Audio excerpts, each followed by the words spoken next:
반응했습니다.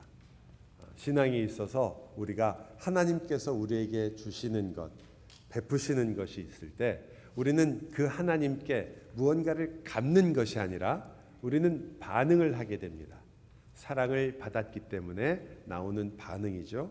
그 반응이 바로 내가 이제부터 하나님이 나에게 성전이 되셔서 나를 이끌어 주시고 지키시며 함께 하시는 것처럼 나는 이제 하나님이 거하시는 그 처소 성전이 되어서 하나님과 함께 걷겠습니다. 그리고 그는 실제로 이제 그 하나님의 성전으로서 인생을 시작합니다. 그때 그의 마음이 굉장히 기쁘고 그가 이제까지 있었던 그의 인생 속에서 드디어 하나님을 인격적으로 만나 그 하나님께서 나의 하나님이 되기를 원한다는 귀한 고백을 하게 됩니다. 그래서 그의 발걸음이 가벼웠죠. 지난 시간에 우리가 살펴본 것처럼 창세기 29장 1절은 그가 이제 걸어가는 모습을 발을 들어 걷는 가볍게 걷는 모습을 보여줍니다. 그는 어쩌면 기쁘게 찬송을 흥얼거리며 걸어갔을지도 모르겠습니다. 아마 우리도 마찬가지가 아니겠습니까? 우리 인생에도 야곱에게 있었던 것처럼 우리도 하나님과 인격적인 만남이라는 것이 어떤 것인지를 아는 순간들이 있습니다. 우리가 그저 우리 인생을 살아가는 것이 아니고 단지 그저 예배를 하거나 교회 생활을 하거나 혹은 하나님이 계시다면 나도 이렇게 교회 생활을 하다가 예수를 믿고 어느 날인가는 혹 하나님께서 나를 어여삐 여겨서 죽을 때에 천국으로 데려가지 않을까라는 막연한 기대를 가지고 우리가 어떤 때는 종교 생활을 신앙생활인 줄 착각하고 할 때도 있습니다. 그래서 우리는 내가 이제 크리스찬이 되었다, 교회에 왔으니까 그러면 하나님께서 어떻게 하든 뭐 또 어떻게 해주시겠지라는 생각을 할 때도 있고 어떤 때는 아내나 남편이나 심지어 어떤 분은 우리 목사님 믿음이 좋으시니까 나는 목사님하고 친하면 나도 어느 날인가는 천국에 올라갈 수 있겠지라는 생각을 하기도 합니다. 여러분, 저는 여러분이 무거워서 같이 못 올라갑니다. 저 혼자도 버겁습니다. 여러분, 그러나 우리에게도 바로 이 모먼트라고 하는 우리에게도 그 순간이 있죠. 하나님께서 나를 만나주시고 하나님이 나에게 찾아왔다는 것을 알게 되는 때가 있습니다.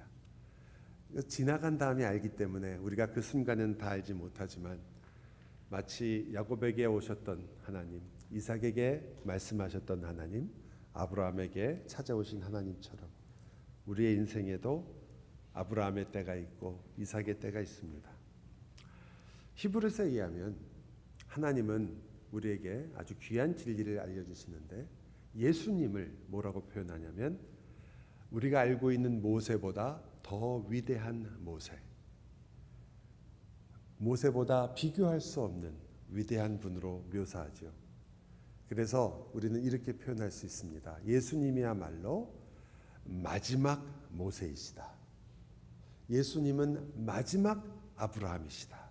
이렇게 히브리서가 우리에게 알려주는 이유는 성경 구약에 나오는 인물들이 그저 우리에게 어떤 교훈을 주기 위해서 이렇게 훌륭한 믿음의 선진들이 있었다, 이런 아브라함이 있었고 이삭이 있었다라는 걸 알려주는 것뿐만 아니라 바로 그들이 우리에게 알려주려고 했던 것은 단순한 자기 자신에 대한 인생이 아니라 그리스도를 보여주기로 했다는 것을 알려주기 위해서입니다.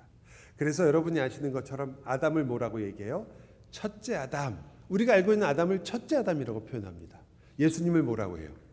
둘째 아담 혹은 마지막 아담이라고 표현합니다. 바로 그리스도가 이 아담이 살았던 인생을 아담은 실패했지만 완성하셨기 때문입니다. 아브라함과 이삭과 그리고 야곱도 마찬가지였습니다. 그들은 아브라함으로서 이삭으로서 그리고 야곱으로서 예수 그리스도를 가리키고 있었습니다. 나만의 인생이 아니라 이것이 바로 오실 예수 그리스도의 모습이다. 그것을 보여주는 것이 바로 하나님의 역사였죠. 그런데 드디어 그들이 가리키고 있던 예수 그리스도가 오신 것입니다. 그리스도는 오셔서 아브라함과의 언약을 완성하시고 이삭과의 언약을 지켜내시고 야곱과 했던 약속을 완전하게 하셨습니다. 그래서 우리는 예수님을 마지막 야곱이다. 마지막 아브라함이다. 이렇게 부르게 된 것입니다. 우리는 히브리서를 보면서 이 예수 그리스도께서 우리에게 어떤 분이신가를 알게 됩니다. 놀라운 것은 우리가 바로 그 예수 그리스도 안에 있다는 사실입니다. 바로 그 사실 때문에 우리도 같이 고백하게 됩니다. 그리스도께서 완성하신 아브라함의 생애가 바로 우리에게도 있다는 것을 알게 됩니다. 그리스도께서 완성하신 이삭의 생애가 바로 나에게도 이루어질 것이라는 것을 알게 됩니다. 야곱에게 이루어 주신 그 예수 그리스도의 그 생애가 바로 나에게도 이루어진다는 것을 알게 됩니다. 이것은 성경을 읽고 성경을 보는 우리의 모든 눈과 태도를 변화시키는, 사실 성경을 읽는 자들에게는 가장 큰 변화 중에 하나입니다. 구약은 더 이상 여러분이 교훈으로, 그래서 멀리 있는 책을 이때는 이런 일이 있었구나, 그래서 나도 이것을 보고 무언가를 배워야겠다, 내가 이것을 나의 삶에 적용해야겠구나라고만 보는 것이 아니라 내가 바로 그 이삭과 함께 야곱과 함께 그리스도 안에서 그 인생을 살아낸 자요, 내 인생만이 아니라 내 인생 속에는 그리스도를 통하여 야곱의 인생이, 아브라함의 인생이, 모세의 사건이, 출애굽의 사건이, 홍해의 이야기가 나의 인생 속에 있다는 것을 알게 되는 것입니다. 여러분은 성경을 읽는 자가 아니라 성경 안에 들어가는 자가 되는 거죠. 성경의 이야기는 다른 사람의 이야기가 아니라 우리의 이야기가 됩니다. 성경의 역사는 그저 기록되어 있는 역사가 아니라 바로 살아있는 나의 역사요, 우리의 역사가 됩니다. 그리스도 안에서. 그래서 오늘도 우리는 성경을 읽을 때 단지 야곱이 어떻게 살았는가를 보는 것이 아니라 바로 야곱의 인생처럼 우리도 하나님의 성전으로 부름을 받았고 우리도 성전으로서 하나님께서 우리에게 똑같이 약속하신다는 것을 보게 되는 겁니다. 야곱에게 하나님께서 네가 성전이 되는 것을 너의 인생 전체를 통해서 하나님께서 이루시겠다고 하는 것처럼 저와 여러분의 인생 속에서도 하나님이 성전을 세우셨으니 이제 여러분을 성전으로서 이루어 가시겠다고 하시는 것이죠. 그러니 야곱의 인생을 공부하고 우리가 살펴보는 일은 누구의 인생을 보는 것입니까? 바로 나의 인생을 보는 것입니다. 자, 그렇다면 우리는 그러한 눈으로 이제 하나님께서 야곱의 인생 속에서 어떻게 성전을 이루어가고 계신가를 다시 보게 됩니다. 저희가 다룰 것은 엄청 많겠지만 저희가 이 야곱의 처음 이 9절 29장에서 세 가지를 다루게 될 것입니다. 오늘 그 중에 하나를 다루게 될 것이고요. 나머지 두 가지를 아마 한 주에 걸쳐서 하든지 다음 주에 만약에 시간이 된다면 두 가지를 다룰 수 있겠죠. 첫 번째, 하나님께서 이 야곱의 인생을 이끌어 가시면서 가장 먼저 그를 성전으로 지어 가시기 위해 하신 일은 그를 자신을 보게 하시는 일입니다. 나를 알아가는 야곱이 되는 거죠. 미리 말씀드린다면 두 번째로는 야곱이 고난받는 종이라는 것을 알려주시고 세 번째는 야곱이 사랑하는 종이라는 것을 알려줍니다. 첫 번째에는 종이라는 것이 분명하게 드러나지 않지만 자기를 알아가는 종이 누구인가를 하나님께서 야곱의 인생 속에서 알려줍니다. 여러분, 이제부터 우리가 읽었지만 본문은 야곱이 겪어가는 이 사건 속에서 야곱이 무엇을 보게 되냐면 자기 자신이 행했던 일과 자기가 누구이고 자기가 어떤 자인가를 알게 되는 인생을 보기 때문입니다. 그가 무엇으로 유명한 것입니까? 그는 속이는 자였죠. 그는 에서를 속였고 아버지였던 이삭을 속였습니다. 근데 오늘 읽은 본문에 여러분이 보시면 이제 야곱이 라반과 이야기를 하게 됩니다. 그리고 라반에게 이런 이야기를 하죠. 내가 이제 외삼촌을 위해서 이제 일을 하겠습니다. 외삼촌이 그렇다면 네가 그래도 생질이지만 어떻게 공짜로 일하겠느냐. 그러니까 내가 너에게 삭슬 주겠다. 그랬더니 그렇다면 내가 7년 동안 일하겠다. 무엇을 위해서? 라헬을 얻기 위해서 내가 7년 동안 일하겠습니다. 여러분, 이것은 굉장히 큰 일이죠. 성경의 구약에 나중에 율법에서도 아내를 데려오기 위해서 필요한 가장 큰 돈으로 성경에 기록된 것은 50세겔입니다. 그런데 7년이면 아무리 적게 받아도 목동을 하든지 일을 할 때 70세겔은 받습니다. 아무리 적게 받아도 10세겔을 1년에 받는 것은 적은 양이에요. 그러니까 지금 거의 자기가 내야 될 돈의 거의 2배를 이야기합니다. 거절을 하지 못할 조건을 제시하는 거예요. 누가? 야곱이요. 라반이 시킨 게 아닙니다. 단 이유는 한 가지였죠. 라헬을 사랑하기 때문이라고 성경이 말합니다.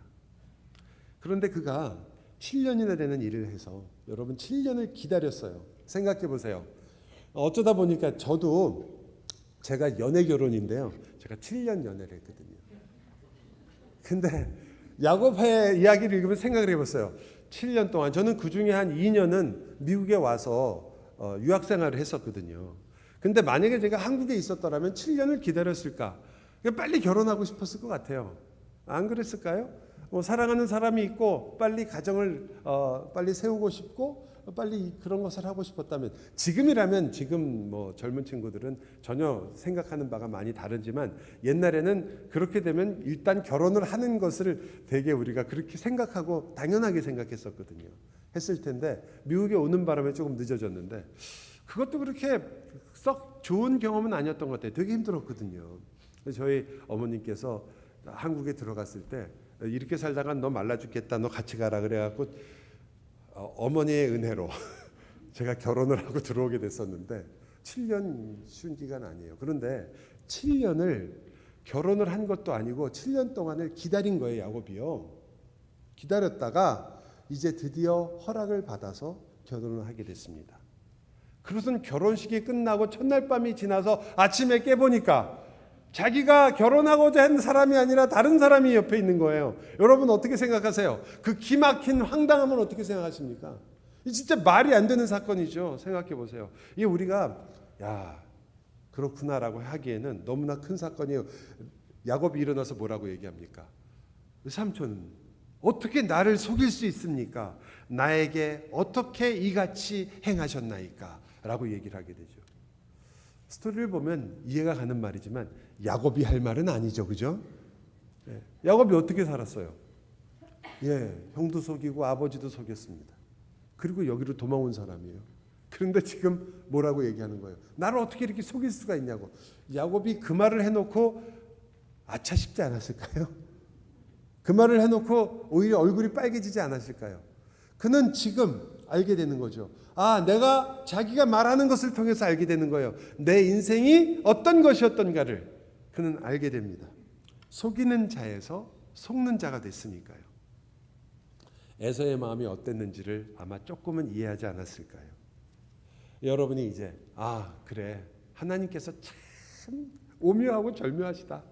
그때 그렇게 알게 해가지고 야곱을 얼마나 야곱이 속으로 정말 하나님 어떻게 이렇게 정말 내가 누군지 알겠습니다. 이렇게 했을까라고 생각하시겠지만 여러분 이게 한번 이렇게 깨닫게 하신 게 아닙니다. 나중에 여러분 성경에 보면 뭐라고 나오냐면 자기 아내에게 얘기를 하는 거예요. 나중에 도망 나오거든요. 나오면서 얘기하는 거예요. 내가 너의 아버지를 위해서 얼마나 열심히 일했는지 알지. 그런데 품삯을 가지고 나를 10번을 속였다 그래요. 10번. 라반이 야곱을 10번을 속였어요. 그렇지만 그것도 다가 아니었어요. 그래도 여러분 그렇게 해서 자기를 보게 하셨던, 정말 그 모든 것을 통해서 야곱이 내가 무엇을 했는가를 알게 하셨던 그 하나님께서, 여러분 요셉 사건을 생각해 보세요. 요셉 누구한테 속아요? 자기 자식한테 속아요. 요셉을 팔아놓고서는 그 옷에다 피를 묻혀서 가져와서 요셉을 팔았다고, 요셉이 죽었다고, 전 팔은 게 아니라 죽었다고 그러잖아요. 그렇게 속았어요. 그 속는 일들, 요셉을 다시 만나면서 그가 속았다는 것을 알았을 때 하나님께서 계속해서 방문하고 또 방문하고 다시 질문하고 다시 이야기하는 것이 그 야곱의 인생에서 내가 누구냐를 묻는 거죠. 이건 하나님께서 그래 너 이렇게 될 줄 알았지, 쌤통이다, 너 그렇게 살더니 내가 똑같은 일을 당하게 해주마. 하나님이 보복하시는 거 아니거든요.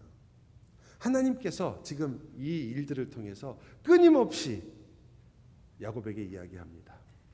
야곱아, 네가 누구인지를, 내가 어떤 자인지를 그로 하여금 돌아보게 하십니다.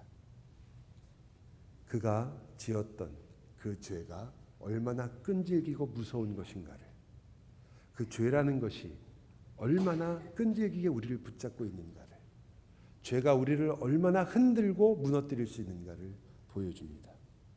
여러분과 저는 어쩌면 수많은 가면을 쓰고 삽니다. 여러분은 이제 인생을 사는 동안 여러분이 쓴 가면이 너무 단단해져서 자기가 가면을 쓰고 있는지도 모를 때가 많습니다. 내가 어떤 자인지, 내가 어떤 사람인지를 자주 잊어버리는 거예요. 정말 나를 정말로 움직이게 하고, 내가 화를 내게 하고, 나로 하여금 말을 하게 하고, 또 내가 행동하게 하는 나의 깊은 속에 있는 내 자신의 모습이 어떤 것인지를 우리는 자주 잊어버리고, 이제는 우리가 쓰고 있는 우리의 가면들이 우리 자신인 것처럼 생각할 때가 많습니다. 여러분, 죄라는 것이 얼마나 끈질기냐면, 학자들은 그래서 죄를 중력과 관성에 비유를 했단 말이에요. 여러분이 그리스도를 믿고 내가 용서를 받아 하나님의 자녀가 됐다는 것을 아는 그 순간에도 여러분은 죄의 유혹을 끊임없이 받을 때가 있고, 죄로 인해서 흔들릴 때가 있습니다. 여러분은 분명 죄의 종이 아니고 죄로부터 자유한 자유자임에도 불구하고 마치 무엇과 같냐면, 힘껏 달려가다가 이제 너는 이제 죄로부터 자유다라는 선언과 함께 갑자기 멈춘 사람과 같습니다. 뛰어가다가 멈추면 어떻게 돼요? 관성에 의해서 앞으로 달려가게 되잖아요. 그래서 성경학자들은 그것을 죄의 관성이라고 부릅니다. 여러분은 죄를 멈췄습니다. 그러나 여러분은 그 죄로 인하여 앞으로 달려가게 되는 거죠. 또 혹은 어떤 분은 죄의 중력이라고 얘기합니다. 끊임없이 나를 끌어다니는 거죠. 그래서 죄와 싸우게 되는 것입니다. 요셉의 이야기는 야곱에게는 그가 얼마나 여전히 편애하고 있는 자인가를 알게 하는 모습이었죠. 얼마나 지긋지긋한 얘기예요. 자기도 야곱과 에서에 대한 편애 때문에, 아버지는 이삭은 에서를, 어머니 리브가는 자기를, 그것 때문에 벌어진 일이었고, 레아와 라헬의 문제도 이제 곧 나오겠지만 결국 라헬을 더 사랑해가지고 그가 편애했기 때문에 생겼던 많은 가정의 문제들이 있었고, 그런데도 불구하고 그는 그 자식 중에서도 요셉을 더 사랑했던 거죠. 끊임없이 돌아오는 가장 약했던 야곱의 모습이 끊임없이 다시 돌아오게 되는 겁니다. 하나님께서는 바로 그 부분을 참 놓치지 않고 우리의 인생 속에서도 내가 가장 약하다, 내가 가장 하지 못한다는 부분을 끊임없이 들춰내시죠. 참 어떤 때는 하나님 꼭 이걸 또 다시 이렇게 이 문제를, 이 시험을 또 하셔야 됩니까? 라고 할 정도로 돌아올 때가 많습니다. 그러나 그게 당연한 거 아니겠어요? 여러분 자녀를 교육시키고 자녀를 학교에 보냈는데 자녀가 영어, 수학은 너무 잘하는데 국어를 너무 못해요. 그러면 여러분 어느 선생님을 불러옵니까? 영어 선생님, 수학 선생님을 불러옵니까? 아니면 국어 선생님을 불러옵니까? 국어 선생님이죠. 못하니까 그걸 잘하게 하는 게 목적이지, 잘하는 거 선생님들 대서 뭐해요? 이 여러분, 하나님께서 여러분에게 왜 끊임없이 나는 같은 데를 계속 때리십니까? 하나님 야곱도 그랬을 거 아니에요. 왜 하나님 이 좀 잘하는 거를 좀 한번 시험을 해주세요. 제가 100점 한번 맞아드릴 테니까. 근데 그게 아니라 내가 가장 약하고 내가 항상 힘들어하는 거, 나 용서 잘 못하는데 꼭 용서의 문제, 나는 꼭 누군가 미워하기 쉬운데 꼭 미워하는 문제, 나는 꼭 내 마음에 교만한데 이 교만한 문제, 이 문제를 끊임없이 하나님께서 다시 방문하신단 말이에요. 왜 그렇습니까? 과외 선생님 부르는 거예요. 바로 그것이 여러분이 잘해야 될 부분이니까, 그것이 여러분의 성전이 이루어져야 되는 곳이니까 그것을 끊임없이 하나님께서 다시 이야기하고 다시 되는 겁니다. 여러분, 그런데 또 놀라운 것은 항상 하나님께서 이 방법을 굉장히 많이 쓰시는 거예요. 속이는 자였던 야곱을 속는 자로 만드신단 말이에요. 그래서 어떻게 알게 됩니까? 속이는 것이 무엇인가를 알게 되는 거죠. 여러분이 상처를 입었다고 느낄 때가 있죠. 가정에서 부모에게, 자녀에게, 남편에게, 아내에게 그런 상처 때문에 되게 힘들고 피곤해 하시는 분들이 있어요. 그리고 그것 때문에 부부싸움을 할 때 끊임없이 그 문제가 또 나오고 또 나올 때가 많죠. 어쩌면 그것은 기억을 어떻게 잘 하시는지, 거의 다른 건 다 잊어버려도 그 일은 잊어버리질 않아서 한번 말실수한 것도 끊임없이 그 문제가 돌아올 때가 많습니다. 그게 상처가 된 거죠. 여러분, 우리는 그렇게 다른 사람에게 상처를 입는다고 생각하죠. 다시 생각하세요. 여러분, 그 같은 상처를 남에게 주는 게 바로 내 모습이기 때문에 여러분의 상처는 그저 내가 저 사람이 왜 나에게 이런 상처를 주는가, 왜 세상은 나에게 이런 아픔을 주는가가 아니라 바로 내가 그 상처를 주는 사람이라는 것을 보여주는 것은 아닐까요?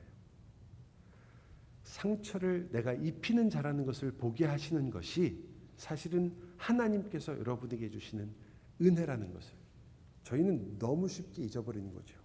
인간이 누군지를 잊어버리기 때문에 나는 내가 상처를 받는 자고, 내가 아픈 자고, 내가 저 사람 때문에 내가 속이 상한 사람이고, 그것 때문에 흔들리는 사람이라고 생각합니다. 아니요. 성경에 의하면, 그리고 하나님께서 여러분을 성전으로 지어가시는 일을 보면 바로 그것이 내가 다른 사람에게 상처를 입히는 자요, 내가 어떤 사람에게 화를 내는 자요, 내가 어떤 일에든지 하나님의 은혜와 사랑대로 사는 것이 아니라 사실은 남을 미워하는 자라는 것을, 남에게 아픔을 주는 자라는 것을 보여주는 것입니다. 맞습니다. 하나님께서는 모든 순간에 우리에게 은혜를 베푸십니다. 근데 그 은혜 중에 은혜를 성경에서는 뭐라고 얘기하죠? 바울이 뭐라고 합니까? 은혜 중에 은혜는 뭐였어요? 내가 죄인의 괴수라는 것을 아는 은혜입니다.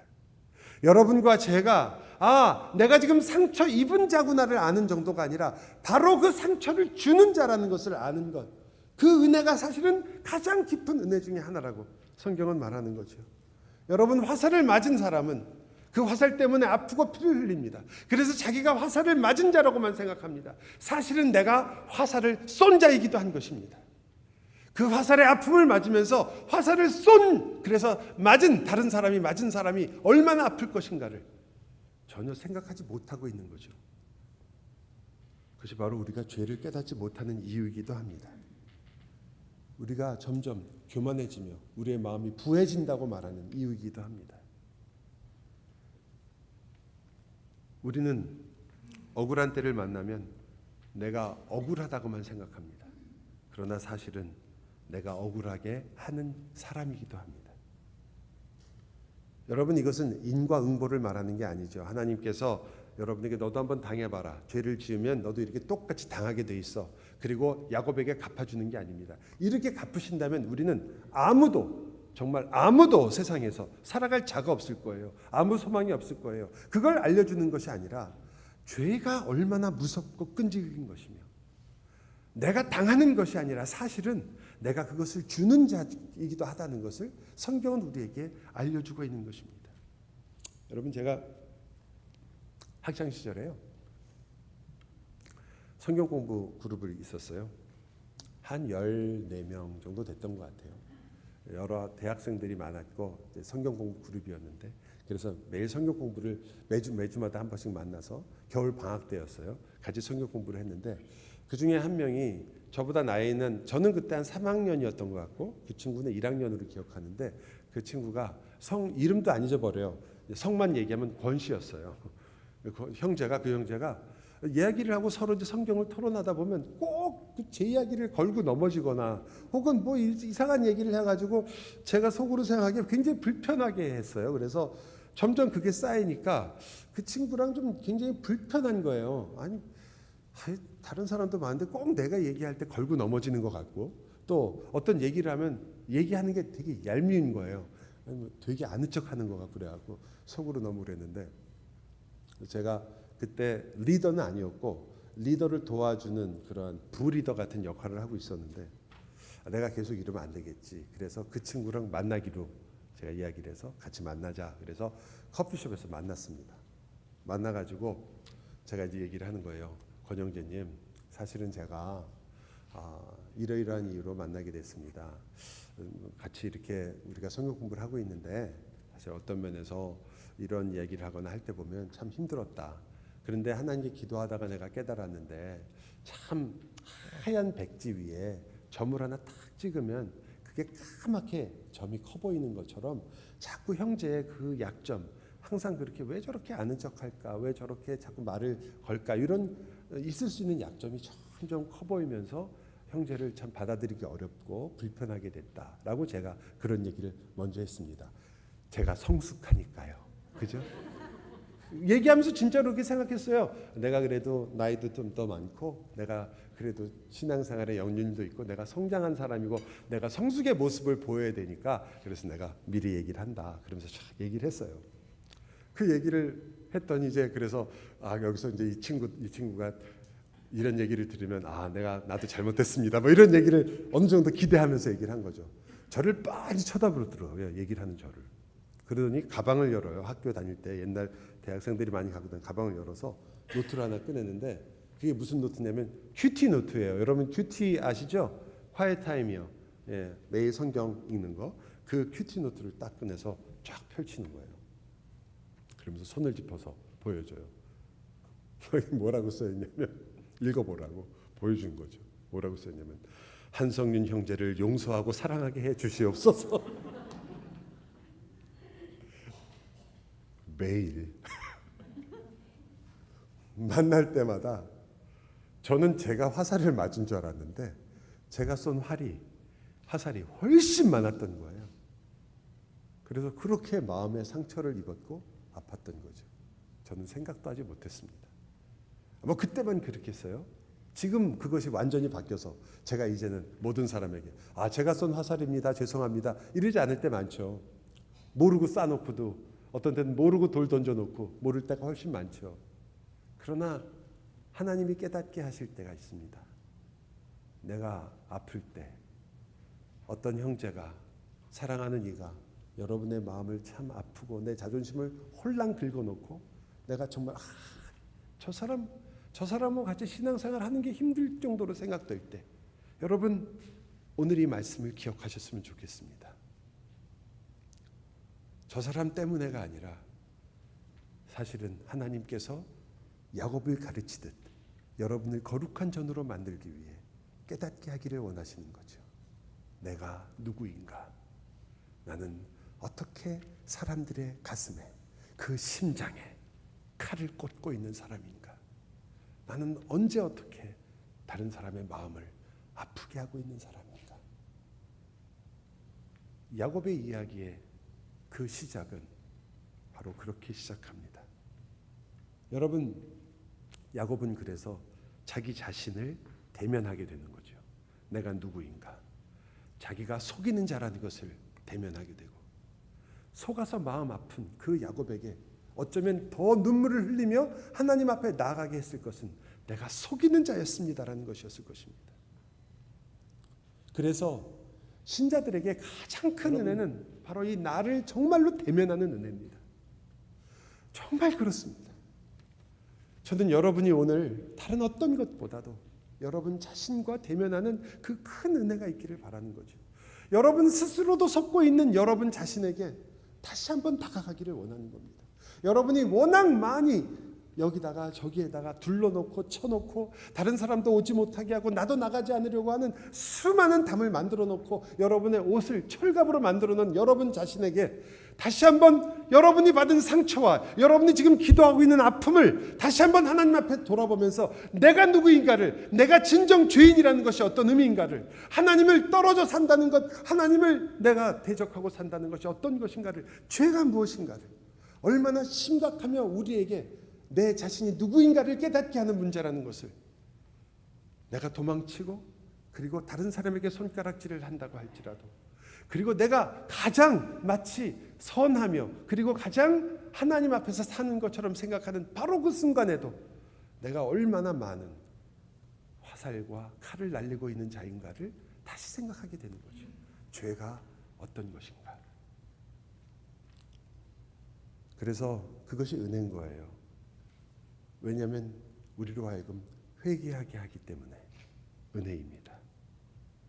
그러나 동시에 내가 하나님의 자녀라는 것을 알게 하기 때문에 감사하게 하는 은혜이기도 합니다.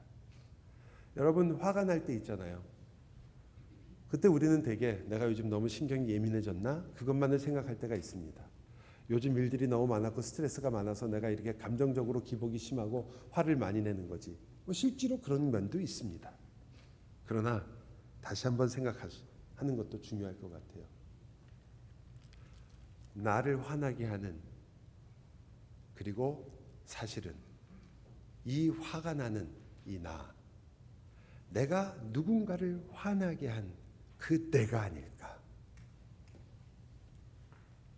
절망할 때 있죠.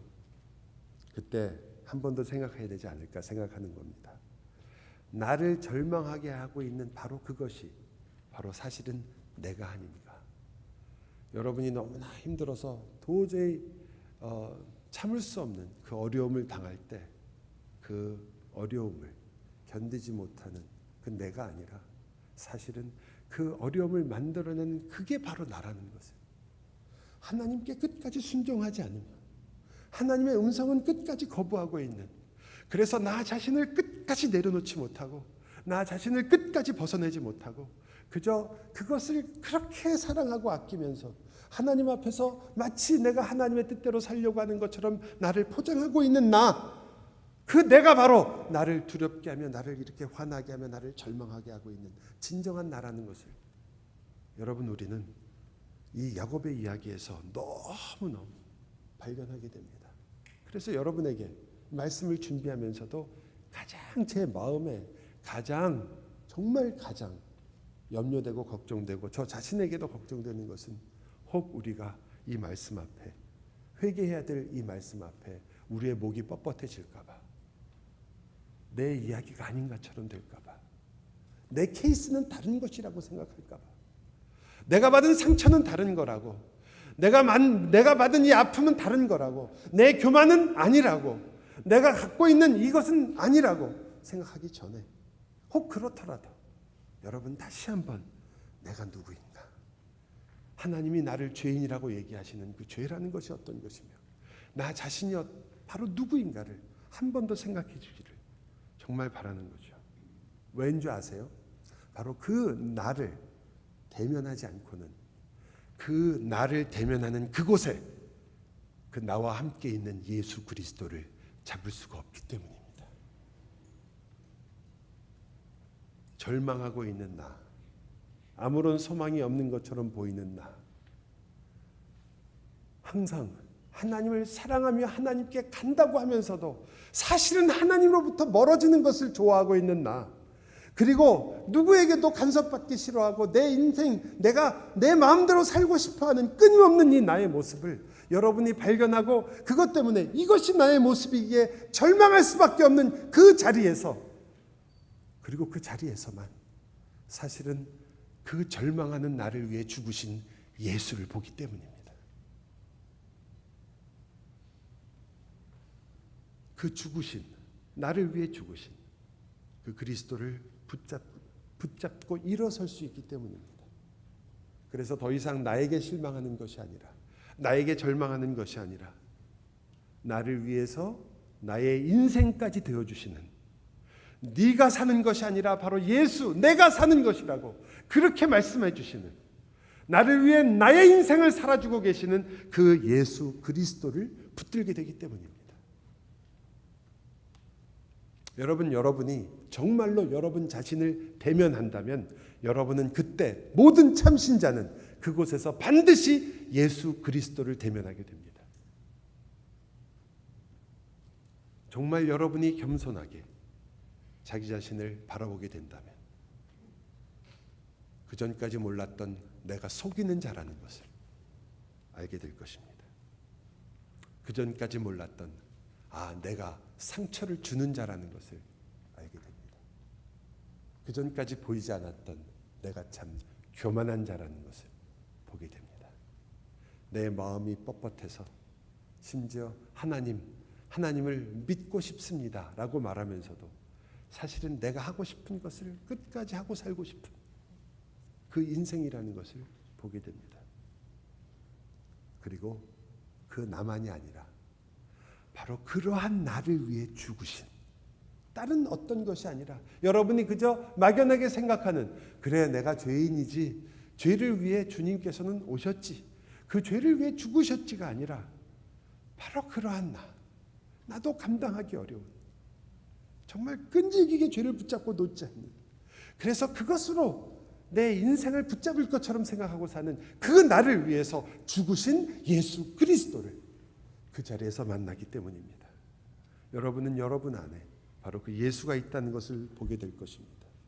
그때 비로소 바울처럼 나의 나된 것은 하나님의 은혜라는 것을, 정말 내가 아니라 그리스도가 산다는 것을, 내가 죄와 싸우고 있는 것이 아니라 이 죄와 싸우고 있는 예수가 내 안에 있다는 것을, 그리고 그 죄와 싸워 승리하실 수 있는 그 예수가 내 안에서 살고 계시다는 것을, 나의 믿음이 아니라 바로 그 내 믿음이 되시는 그 예수 그리스도의 믿음이 나와 함께하고 있다는 것을, 나를 위해서는 그 생명을 다 주신, 내 죽음과 함께 죽어주시는, 내 죽음이 되어주시는 그 예수가 있다는 것을, 내 생명이 모두 끝나 이 땅에서 숨이 사라지며 내가 아무것도 아닌 존재처럼 보이는 그 순간에 나의 생명이 되시며 나의 죽음이 되어주시는 그 예수가 내 안에 있다는 것을,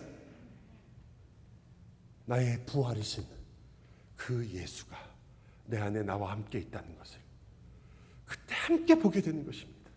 그 벌거벗은 자리에서, 그 피덩이 같은 모습에서 여러분은 그때 비로소 이 아무것도 아니며 아무것도 의지할 수 없으며 피덩이로 죽을 수밖에 없어 아무것도 아닌 그 자리에서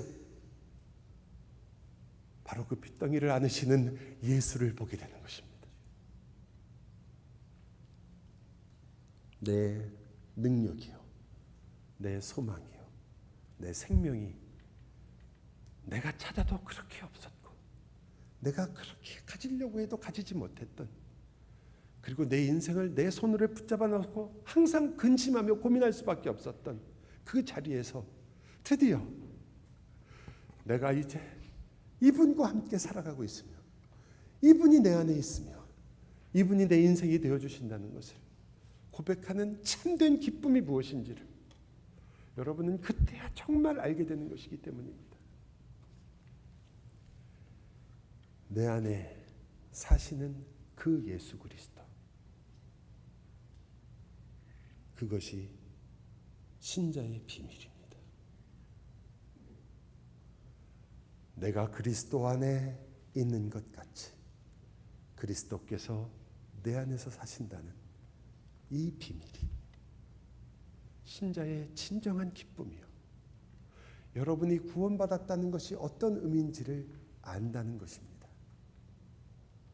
여러분이 만일 내가 구원을 받았다고 생각하는데도 불구하고 여러분의 인생 속에서 그 주님을 갈망하지도 아니하며 갈망하지 않는 나를 별로 불편해하지도 않으며, 그리고 이렇게 교회에 그냥 출석하거나 그저 예배 자리에 앉아 있거나 하나님을 알고는 싶다고 생각하면서도 생명조차 걸어본 적이 없는, 이것이 어떤 문제인지조차도 생각하지 않는 그것이 여러분이, 내가 그래도 어쨌든 교회에 여기 있으니 하나님의 자녀라고 생각한다면 제발 여러분 자신을 다시 만나셔야 합니다. 만일 여러분이 하나님이 정말 있다면 내 눈앞에 보여달라, 그렇다면 믿겠다 하는 것이 정말 여러분의 진지한 질문이라면 생명을 거십시오. 왜냐하면 예수는 여러분을 위하여 생명을 거셨습니다. 여러분을 구원하기 위하여 예수가 건 것은, 하나님이 거신 것은 생명이란 말이에요. 그렇다면 여러분도 생명을 거십시오. 정말 여러분이 믿음이라는 것이 무엇인지 정말 알고 싶다면, 그런데도 나에게는 응답이 없다고 그렇게 가볍게 얘기하지 마시고 생명을 거십시오. 주님께서 생명을 거신 것처럼. 그리고 얘기하십시오. 하나님이 계신다, 안 계신다.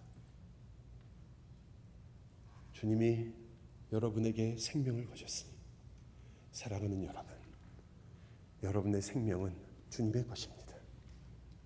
그러므로 예수를 믿는다고 말하는 모든 분들은 여러분 안에 속이는 자, 이 나를 위하여 죽으신 그리스도 때문에 여러분은 그리스도께서 하신 이 말씀을 따라 사는 것이 마땅합니다.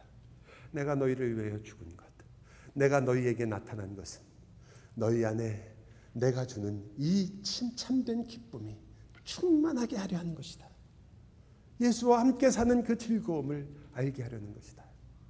이것이 바로 야곱의 생애에서 두 번째로 일어난 일입니다. 그가 혼자 사는 것이 아니라 하나님과 함께 산다는 것이 무엇인지를 그는 배우게 되고, 그는 사랑하는 종이 무엇인가를 깨닫기 시작하게 된 것입니다. 그러나 오늘 저는 여러분에게 먼저 말씀드리겠습니다. 주님을 만난 자 7년이 며칠 같습니다. 사랑하기 때문입니다. 저는 여러분의 생애 속에 속이는 자인 나까지 사랑하셔서 내 인생이 되어주시는 그 예수 그리스도를 만나 그 주님을 7년이 며칠처럼 사랑하시기를 바랍니다. 내 인생이 하루처럼 그렇게 사랑하시기 바랍니다. 내 생명이 마치 1초인 것처럼 주님을 사랑하시기 바랍니다. 다른 그 어떤 것과 바꿀 수 없는 여러분의 인생의 최고의 순간을 여러분이 정말로 기대하신다면 다른 어떤 것이 아니라 이것을 하십시오. 속이는 나를 대면하시고 진정한 나를 아시고 그 자리에 함께 계신 예수 그리스도를 만나시고 그 예수 그리스도를 붙잡으시고 그 그리스도의 사랑을 정말 충만히 누리시고 그리고 그 그리스도를 그 주님을 사랑하십시오. 기도합시다.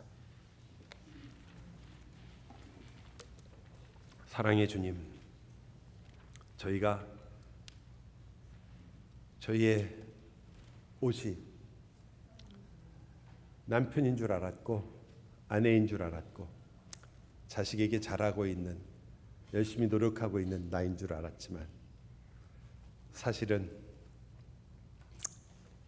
남에게 말 듣기 싫은 나였고 남에게 평가받기 싫은 나였고 남과 비교하면서 속상한 나였고 사실은 끊임없이 무언가 부족하다고 생각하는 나였고 만족할 줄 모르는 나였고 항상 그 마음속에 나밖에 모르는 나였다는 것을 주님 고백합니다. 그러한 나를 위하여 주님이 죽으셨다는 것을 주여 저희로 다시 알게 하사 저희가 받은 은혜와 하나님의 사랑이 무엇인지를 깨닫게 하여 주옵소서. 예수 그리스도의 이름으로 기도하옵나이다. 아멘. 우리 다 앉은 자리에서 함께 찬양